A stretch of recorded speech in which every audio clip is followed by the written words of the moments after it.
kehidupan menjadi keluarga baru, menjadi inspirasi, pesan teologis, di mana kehidupan perjumpaan pria dan wanita adalah perjumpaan antara umat dengan Tuhannya. Umat yang semula merindukan, tolong bebaskan aku. Sekarang Sang Penolong hadir membebaskannya. Tetapi apakah betul ketika jemaat atau umat Israel pada saat itu berjumpa dengan Allah, kemudian hidup mereka rukun-rukun saja? Umat Israel mengkhianati Tuhan, itu yang sering terjadi. Jadi inilah dinamika keluarga, perjumpaan, dan kemudian dinamika perubahan pandangan-pandangan yang berbeda terjadi. Tetapi Allah adalah Allah yang tetap setia. Di ayatnya yang kelima tadi dikatakan, sebab seperti seorang pemuda menjadi suami seorang gadis, demikianlah dia yang membangun engkau akan menjadi suamimu. Dan seperti kiranya seorang mempelai melihat pengantin perempuannya, demikian Allahmu akan bergirang atasmu. Demikianlah Allahmu akan bergirang atasmu. Jadi ketika mempelai perempuan yang dicintai itu ditemukan kembali oleh sang suami, atau di sini diterjemahkan dengan Allahmu akan bergirang, akan bergembira, akan bersuka cita. Jadi yang bersuka cita siapa? Allah. Allah bersuka cita. Perjumpaan akhirnya menjadi sumber kegembiraan. Mas Roni dan Mbak Eva, nanti kalau akan membangun hidup berkeluarga, seperti pertanyaan saya kemarin, saya ulang lagi, karena ini saksinya banyak, kalau kemarin baru sebagian. Akan berapa hari? Oh, seumur hidup. Berapa hari, Mas? Seumur hidup sudah. Kalau tadi yang jawabnya 1, sekarang 2, sudah cukup. Artinya dua-duanya menghendaki seumur hidup. Seumur hidup dalam keadaan seperti apa?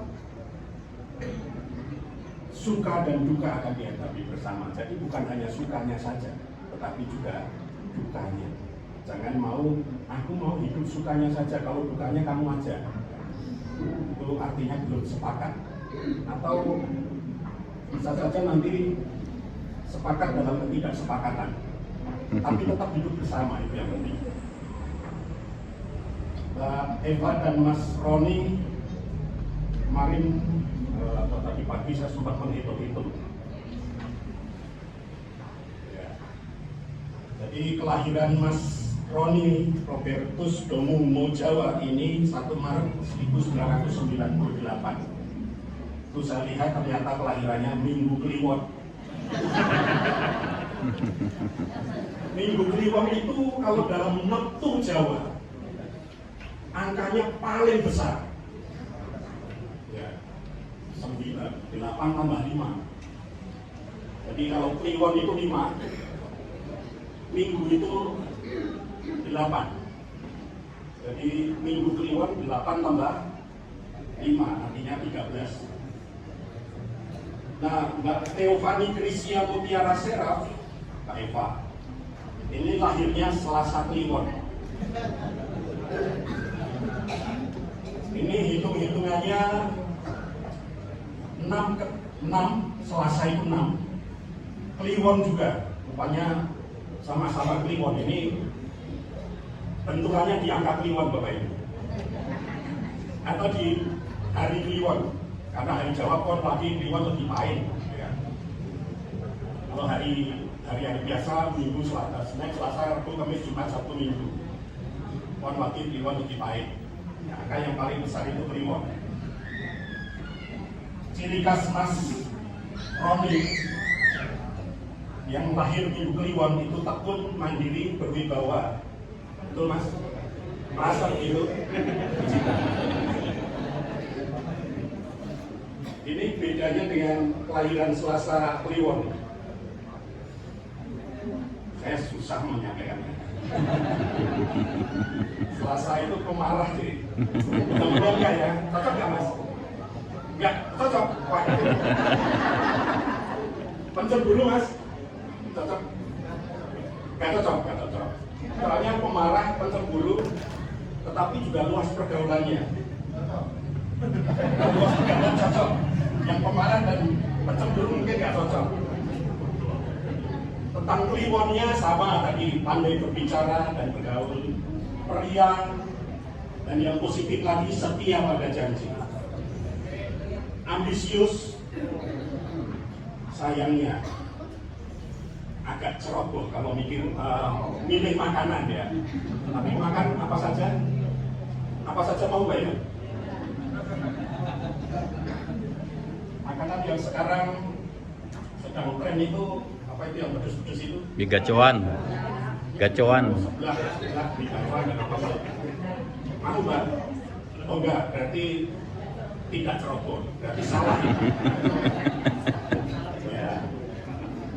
Dan banyak doanya, jadi doanya oke.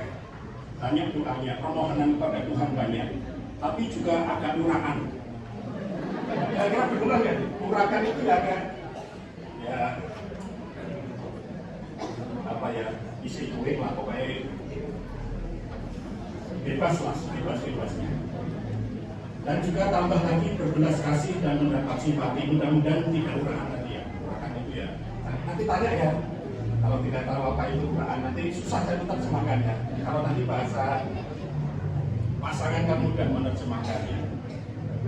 Ya jadi paling tidak ada perjumpaan.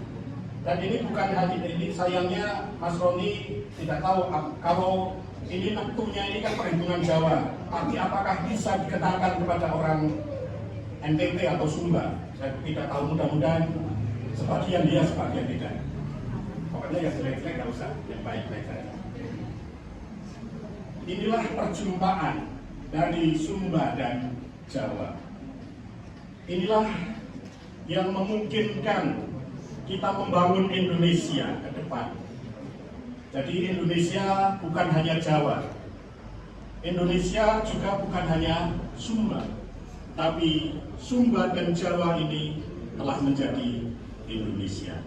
Dan Indonesia ini adalah wahyu Tuhan. Dan itu sudah dinyatakan di dalam Undang-Undang Dasar, di dalam pembukaan Undang-Undang Dasar. Apa itu? Disebutkan atas berkat rahmat Tuhan yang Maha Besar dan dengan didorongkan oleh keinginan yang luhur dan seterusnya. Saya tidak hafal. Tapi yang jelas Indonesia adalah wahyu Allah. Seperti hari ini, ketika ada perjumpaan pria dan wanita, bukan hanya dari satu suku tetapi dua suku yang ada di Indonesia, ini juga adalah wahyu. Wahyu itu artinya ada pesan. Dan pesan ini adalah pesan bagi bangsa.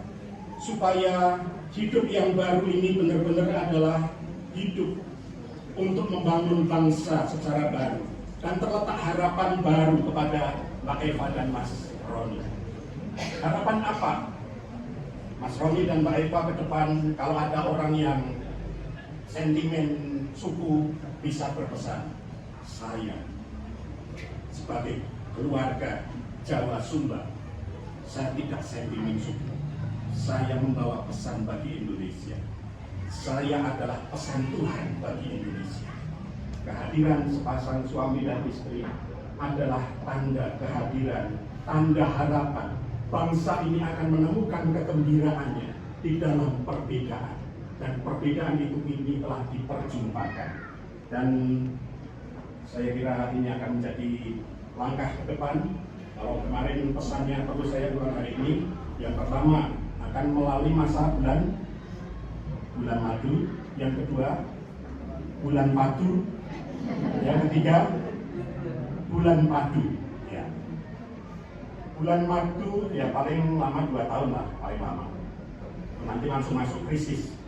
Itu masuk krisis itu bulan padu. Bulan madu, ya kalau segera bisa diakhiri, itu berakhirnya ada dua macam. Berakhirnya kesimpulannya aku dan kamu nggak cocok. Yang memang benar sejak awal sebenarnya nggak cocok.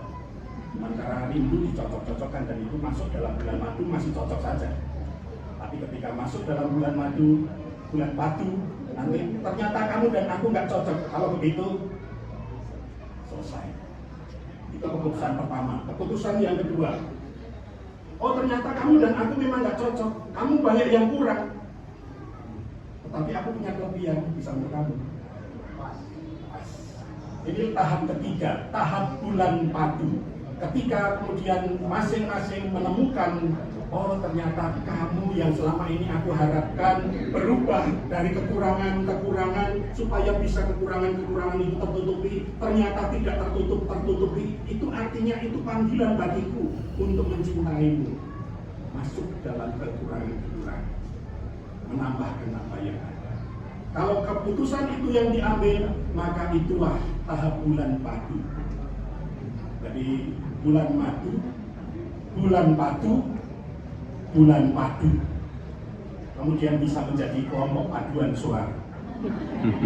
Kelompok paduan suara, kalau suaranya masing-masing mau menonjolkan, mau mendominasi, itu bukan paduan suara, itu paduan suara.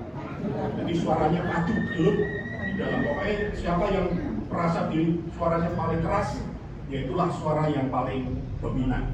Nah kalau suami istri nanti ada yang dominan salah satu, itu bukan paduan keluarga, tetapi keluarga padu. Tapi baiklah, karena keluarga ini sudah mengambil keputusan untuk melanjutkan, sudah tahu kekurangan-kekurangan pasangan masing-masing dan akan saling menambahkan apa yang kurang, masuk dalam hidup suka dan duka sampai maut memisahkan, maka kedua saudara-saudari kita ini akan memilih kehidupan dengan gembira. Semoga Tuhan menyertai keluarga berdua ini hingga Tuhan sendiri yang menyaksikan saudara berdua pada hari ini pun bergembira. Tuhan bergirang. Inilah tujuan hidup kita menjadi keluarga. Teruslah menjadi kegembiraan bagi saudara dan bagi Tuhan, bagi umat, jemaat, bagi masyarakat di mana saudara berada. Tuhan memberkati. Amin. Amin. Dipersilakan untuk